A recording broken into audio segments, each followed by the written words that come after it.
I got this, I got this. Bitches, you crazy? So, your name is a Radiohead too? You ever been fucked by a knife? Radio host Erica Bain and her fiancé, Dr. David Kermani, were walking their dog in the park. They were happily playing fetch when the ball rolled into a tunnel. While they continued talking, they didn't notice their dog had gone missing. Once they realized, they started calling out and searching for it. Soon, they heard barking in the distance and followed the sound. When they finally spotted their dog, 3 men stepped out of the shadows, one of them holding a camera. David demanded that the men give back their dog, but one of them mocked him and attacked Erica. When David tried to defend her, the men turned on him, beating him savagely and slamming Erica against a concrete wall. She was left badly injured and taken to the hospital in critical condition, where she soon fell into a coma.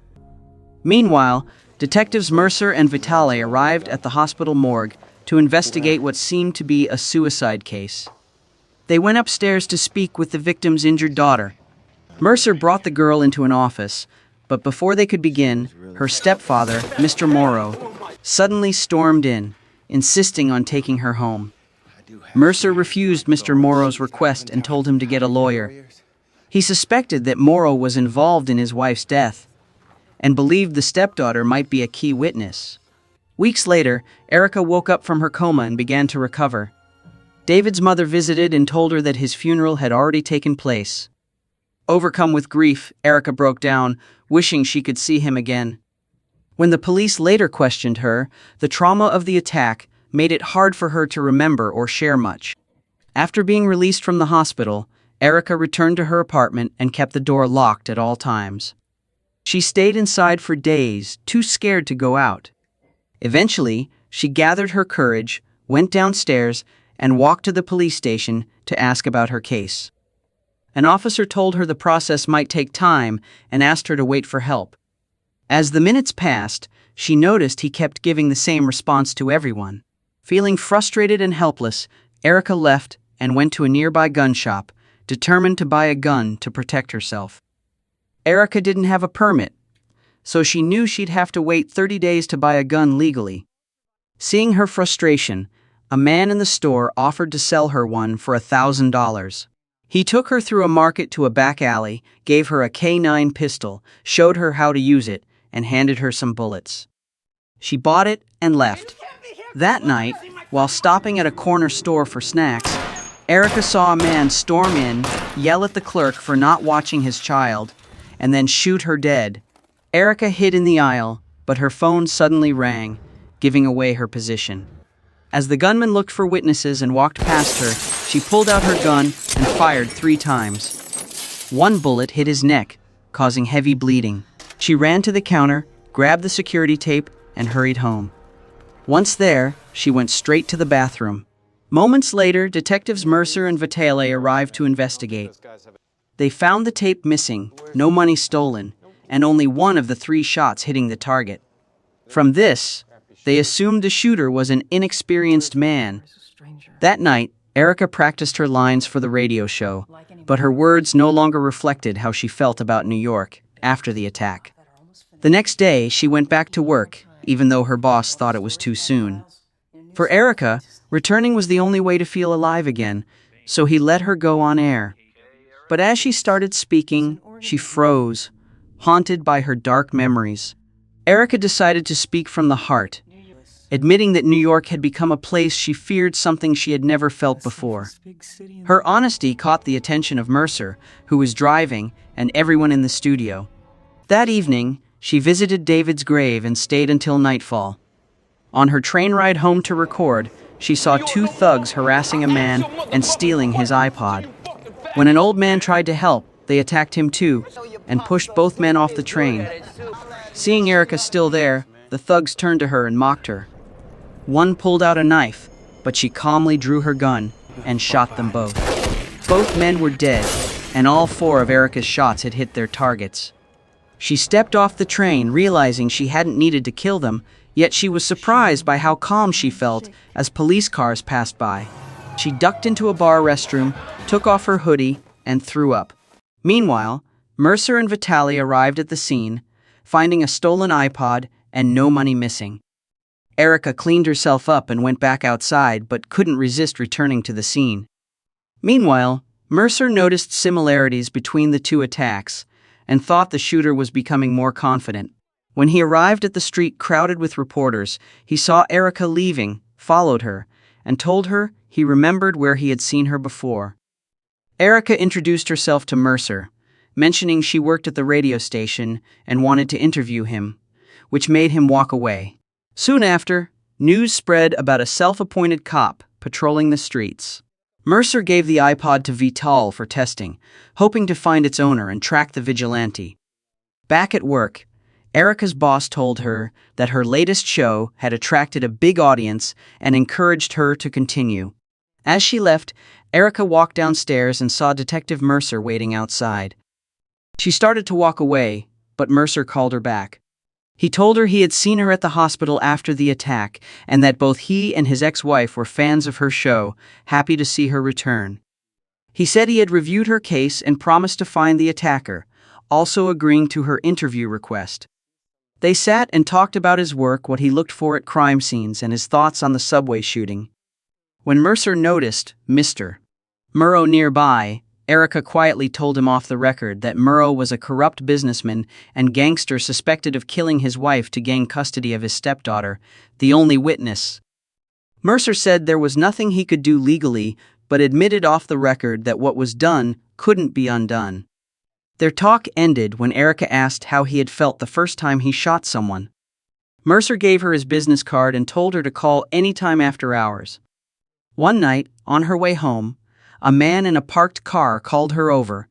As she got closer, she noticed an unconscious girl in the back seat and learned her name was Chloe. The man tried to take advantage of the situation, but Erica pulled her gun and made him give all his money to Chloe before they left the car. When he tried to run them over, Erica shot him, and the car swerved out of control. In the chaos, it hit Chloe. Erica called the police and watched from a distance as they took the girl away. Then she went home, where her neighbor was waiting. Her neighbor, sitting outside, noticed the blood on Erica's cheek, but only told her to remember right from wrong. Later, Mercer held a press conference that Erica attended, announcing the witness had regained consciousness and would soon be questioned. The next morning, Erica went to work, and her boss told her they would open the phone lines for call-ins to call in. Erica thought her show wasn't meant for call-ins, but her boss insisted. During the broadcast, she took several calls. Most listeners supported the vigilante, and a few even claimed to be the vigilante themselves. Erica went to the police station, feeling guilty and ready to confess, but changed her mind at the last moment. She called Mercer to talk, but realized she had been tricked into going to Mr. Murrow's building. She told Mercer that Murrow had once been kind to her, then entered the elevator with Murrow, who didn't notice her. When he got out and walked to his car, Erica followed and confronted him, asking if he ever thought about the wife he killed. Murrow attacked her with a crowbar, injuring her, but she fought back and threw him off the rooftop. Erica returned home bleeding, and her neighbor helped her inside. While Mercer continued investigating and remembered hearing an elevator sound, Erica received care from her neighbor and admitted she had killed someone. The neighbor assumed she had a reason, didn't ask questions, and helped clean her wounds. Growing suspicious, Detective Mercer invited Erica to the hospital, where he was about to speak with Chloe.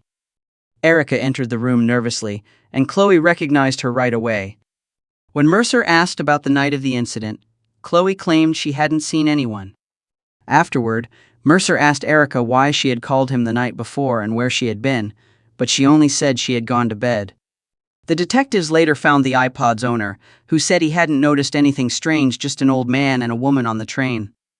When they tried to make a suspect sketch, it looked like a celebrity, which Mercer said often happened. While Erica was at home, Mercer visited and showed her a ring, saying they had caught a suspect's girlfriend trying to pawn it. He asked her to identify the suspect in a lineup. She refused at first, but later agreed. At the station, Erica recognized the man who had attacked her, but claimed she didn't know him and walked out. Mercer caught up with her at the elevator, and they went out to eat. There, he told her about Morrow, the attack on him, and their new suspect, a woman. Mercer hinted that Erica was now a suspect and warned her that he would stop her if he had to, no matter their connection. After a tense pause, Erica left, consumed by her need for revenge. She started visiting pawn shops, trying to find the woman who had tried to pawn her ring. Meanwhile, Mercer asked a friend to trace Erica's phone from the night Morrow died and learned she had been at Morrow's building. Erica found the pawn shop and bribed the owner to tell her where the woman was. She tracked the woman down, called her to confirm her identity, and followed her to her apartment to confront her about the ring. When Erica asked where the woman's boyfriend was, the woman refused to answer, saying she had seen what happened to Erica and didn't want the same thing to happen to her. Disappointed, Erica left. Later, the woman sent her a message apologizing, giving her the address, and attaching a video of the attack that devastated Erica.